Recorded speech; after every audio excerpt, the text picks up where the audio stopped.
Hola a todos, mi nombre es Laura y juntos vamos a estar viendo la clase de comunicación celular. En esta diapositiva, si estuviéramos en el aula, les preguntaría a ustedes qué piensan sobre la comunicación celular, cuándo ocurre, para qué y cómo. Bueno, podemos tomar este pequeño momentito para reflexionar al respecto y durante la clase vamos a ir respondiendo cada una de estas preguntas. La comunicación celular es permanente, ¿sí? Sucede todo el tiempo entre células que están cerca o entre células muy lejanas en el organismo. ¿Para qué es importante que esas células se comuniquen? Justamente para poder coordinar el trabajo, ¿sí? Si nosotros pensamos que como organismo estamos construidos por diversos sistemas, necesitamos que cada célula perteneciente a cada sistema se pueda comunicar para coordinar ese trabajo y responder. ¿Cómo respondo? Y esa célula puede responder de diversas maneras. Puede responder migrando, puede responder diferenciándose, puede responder dividiéndose. De esta manera logran trabajar en equipo de forma coordinada con todo el resto del organismo. ¿Cómo es que sucede esta comunicación? Podemos pensar esta comunicación celular como una red, ¿sí? Bastante compleja en algunos casos, de comunicación e interrelación celular, en donde hay señales que se generan, que se transmiten, que se recepcionan y a partir de esa recepción de señal se genera una respuesta. ¿De qué manera o cuáles son los mensajeros, ¿sí? O estas palabras, entre comillas, que utilizan las células? Justamente se trata de mensajeros químicos, muy diversos, ¿sí? Pueden ser hormonas, pueden ser factores de crecimiento, pueden ser neurotransmisores. ¿Y qué tipo de moléculas son estos mensajeros? Pueden ser proteínas, pueden ser péptidos, pueden ser aminoácidos, nucleótidos, esteroides, derivados de ácidos grasos, gases disueltos, etc. ¿Y cómo es que se transmiten estos mensajes? Existen varios tipos de señalización, y vamos a ir enumerándolas a medida que avanzamos con la clase. Una de ellas es la señalización endocrina, ¿sí? Que fue tema de la clase de hormonas, en donde la señal, ¿sí? Es la hormona que es generada por una célula endocrina, se transmite a través de la sangre, ¿sí? Los receptores se encuentran en células blanco que en general están bastante distantes de la célula que produce la señal, y justamente, como acabo de decir, esta señalización permite abarcar distancias largas, ¿sí?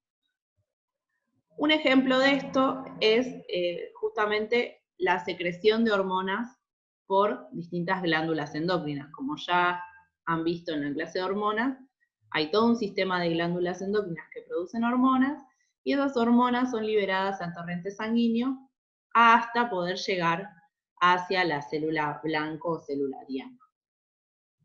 Un ejemplo, ¿sí? Sobre este tipo de señalización endocrina, es la producción de hormonas como la insulina por parte del páncreas.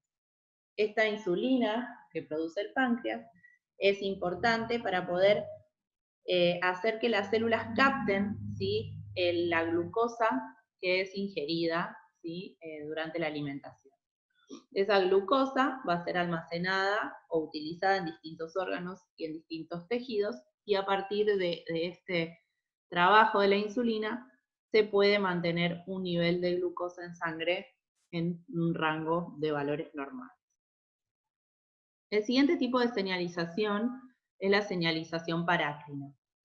Esta señalización parácrina involucra también señales químicas de diversa naturaleza que son generadas por una célula, ¿sí? Que produce, ¿sí? Este tipo de señales químicas. El medio de transmisión es el medio extracelular, como se puede ver en la figura, y la recepción se da por células vecinas que poseen receptores para esa señal. Por lo tanto, a diferencia de la señalización endocrina, la señalización parácrina puede recorrer distancias más cortas. En general se asocia a este tipo de señalización a señalización que se da entre células vecinas. Un ejemplo de esto puede ser la activación del mastocito frente a un proceso inflamatorio, en el cual ese mastocito produce diversas moléculas, como pueden ser prostaglandinas o leucotrienos, y esas distintas moléculas impactan en células vecinas, produciendo una respuesta frente a esa inflamación. Así que puede ser el aumento de la permeabilidad vascular, la broncoconstricción, etc. Otro tipo de señalización es la señalización autócrina, que como su nombre lo dice, habla de una señalización que impacta sobre la misma célula. Las señales nuevamente son señales químicas de diversa naturaleza. La misma célula que produce la señal es esa célula que también posee el receptor para responder. Es decir, que las distancias que recorre esa señal son extremadamente cortas, ya que una célula produce una señal y esa señal impacta sobre un receptor que se encuentra sobre ella misma, generando una respuesta.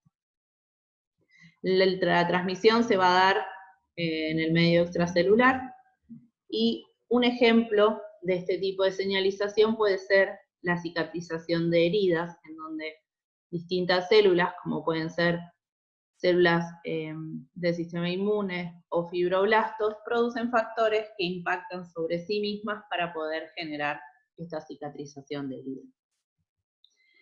Muchas veces sucede que una misma molécula puede tener efectos autócrinos, paracrinos o endocrinos a la vez.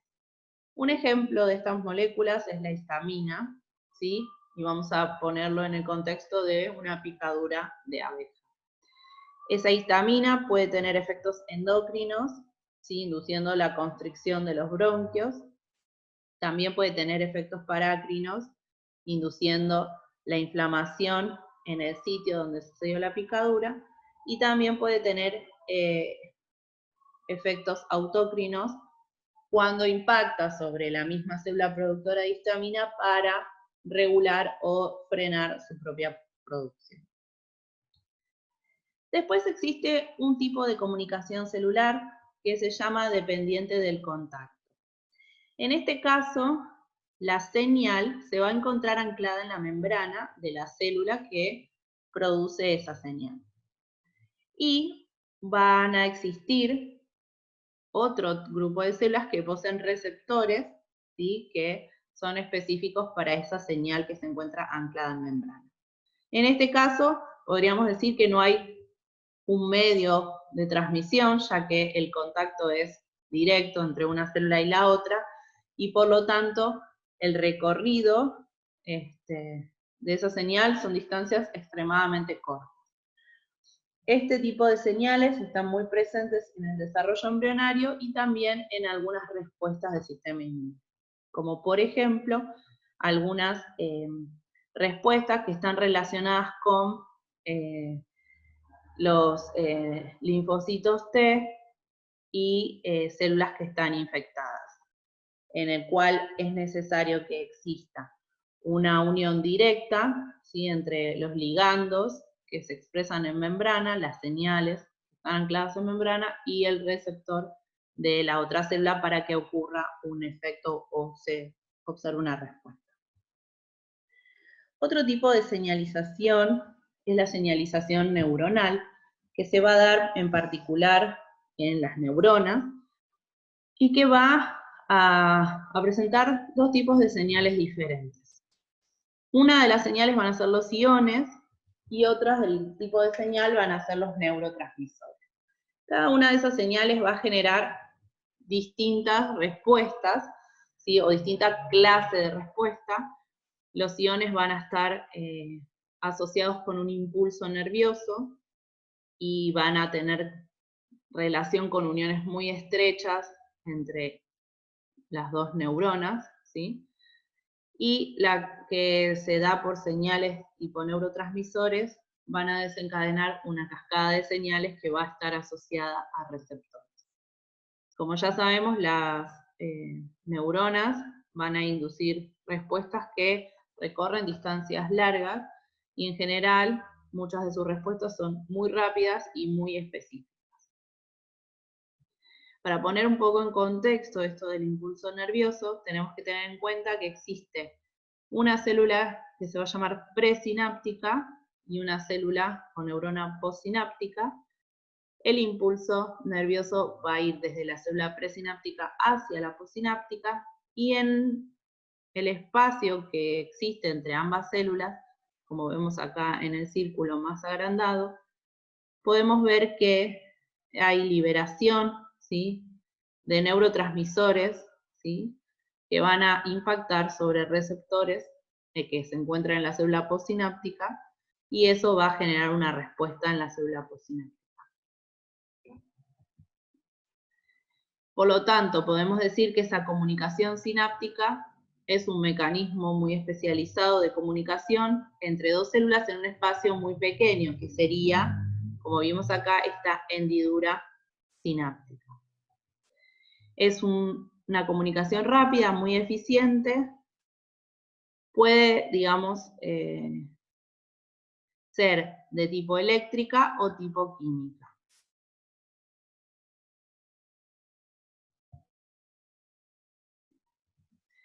En particular, la sinapsis eléctrica implica un contacto muy estrecho entre la célula presináptica y la célula postsináptica, que se da por este tipo de uniones que se denominan uniones estrechas.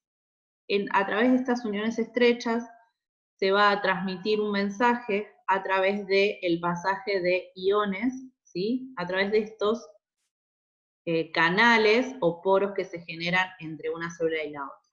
Ese pasaje de iones va a generar diversas corrientes eléctricas, ¿sí?, que van a estar asociadas con el potencial de membrana, que lo van a ver en algunas clases más adelante, y ese cambio de potencial de membrana va a enviar un mensaje de forma muy rápida, ¿sí? Al ser eléctrico está asociado a un mensaje que se transmite de forma muy rápida. Las sinapsis químicas, a diferencia de la eléctrica, implica la liberación de neurotransmisores que se producen en la célula presináptica a este espacio o hendidura sináptica y estos neurotransmisores pueden unirse a receptores que están en la célula postsináptica y generar una transmisión de señales, ¿sí?, a través de una cascada de señales o transducción de señales. Esta señal va a ser rápidamente removida, ¿sí?, de la hendidura sináptica, de forma de poder regular esa respuesta y poder generar un encendido y un apagado de la respuesta, y no permitir que esa respuesta esté todo el tiempo encendida. En este cuadro tenemos una lista, ¿sí?, de distintas moléculas que funcionan como señales. Por ejemplo, la adrenalina, que consiste en un derivado de aminoácido tirosina, las hormonas tipo estradiol y testosterona, que son hormonas esteroides derivadas del colesterol, diversos péptidos como la insulina y el glucagón, etcétera. Son distintos factores que funcionan como señales, y lo interesante del cuadro es poder evidenciar la diversa naturaleza que tienen estas moléculas. Por lo tanto, podemos decir que una célula, ¿sí?, va a estar formada por un conjunto de receptores, y esa célula que posee un conjunto variado de receptores va a ser capaz de responder a las señales del ambiente, ¿sí? Y esas señales del ambiente, de acuerdo a qué tipo de señales sean, le van a inducir a esas células un comportamiento diferente. Como podemos ver en este esquema, si una célula recibe un conjunto de señales particulares, ese conjunto de señales le indica que esa célula simplemente tiene que hacer supervivencia. En cambio, si el conjunto de señales es distinto, puede que esté indicando a esa célula a producir un crecimiento o una división celular. También podemos obtener un conjunto de señales que le indiquen a la célula que se debe diferenciar. ¿Qué pasa cuando una célula no recibe ningún tipo de señal? Muchas veces la ausencia de señales es una señal, entre comillas, de muerte celular programada o apoptosis. Es decir, que las señales que vea la célula y los receptores que esa célula posea para poder interpretar las señales van a dar una regulación de ese comportamiento celular.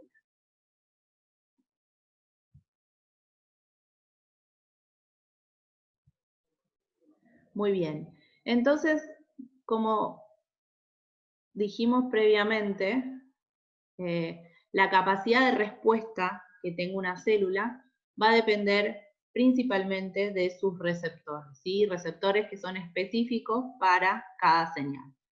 ¿Y dónde se encuentran los receptores? Justamente el lugar donde se encuentran los receptores va a depender básicamente de la composición química que tenga la molécula señal. ¿Qué quiere decir esto?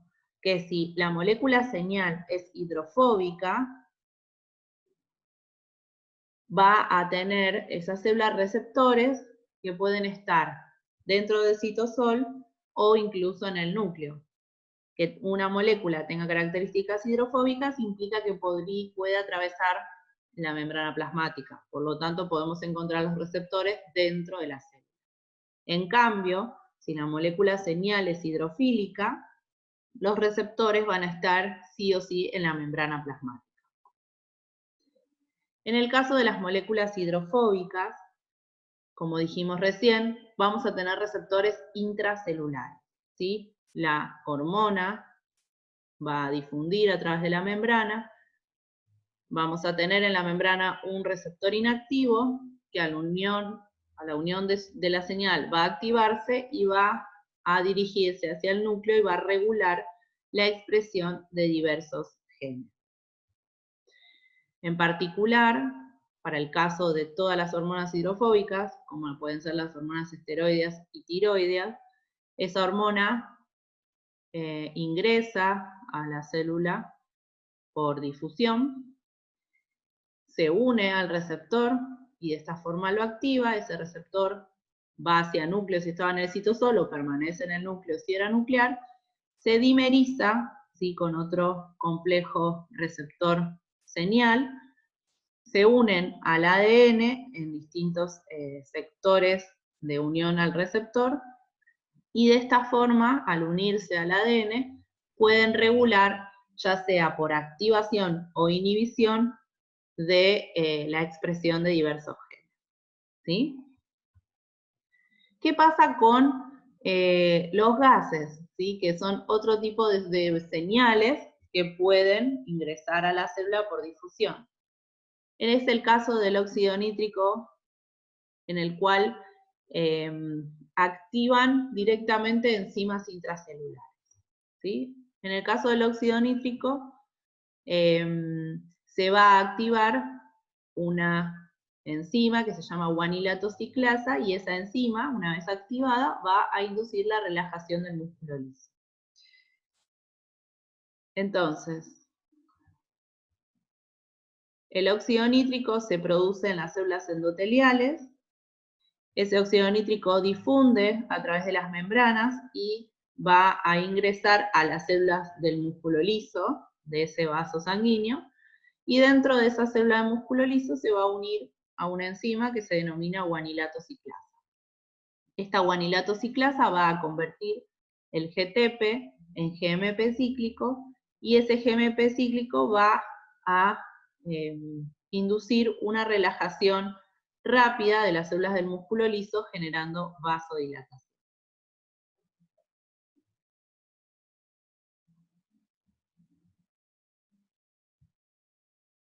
Las moléculas hidrofílicas, entonces, habíamos dicho que al no poder atravesar la membrana plasmática, tienen que tener sus receptores en la membrana plasmática. ¿Qué tipo de señales hidrofílicas conocemos? Bueno, hay varias hormonas hidrofílicas, como pueden ser aquellas que tienen naturaleza peptídica o proteica, distintos neurotransmisores, distintos factores de crecimiento. Como el receptor se encuentra en la membrana, lo que van a hacer estas moléculas, estas señales, es unirse al receptor de membrana y activar una ruta de transmisión, amplificación y transducción de la señal. Dentro de los tipos de receptores que están asociados a esta señalización, tenemos aquellos receptores que están asociados a canales o relacionados con canales iónicos, que se encuentran presentes en células que poseen excitabilidad eléctrica, como son las neuronas y las células musculares. Este tipo de receptores, al unirse el ligando específico, permiten la apertura de un canal a través del cual atraviesan distintos iones. Otros dos tipos de receptores que se encuentran presentes en todos los tipos celulares son los receptores acoplados a proteína G, en el cual el receptor, al unirse el ligando, se asocia o induce la activación de la proteína G, y esta proteína G activa induce una cascada de señales asociadas a diversas vías diferentes. Y en el último caso, receptores que tienen una actividad catalítica, es decir, receptores que están asociados o que per se poseen actividad enzimática. Entonces, al unirse la señal o el ligando, se activa toda una actividad enzimática que va a generar una señal. Ahora vamos a ir viendo en particular cada uno de estos tipos de receptores y cuáles son sus particularidades en cada caso.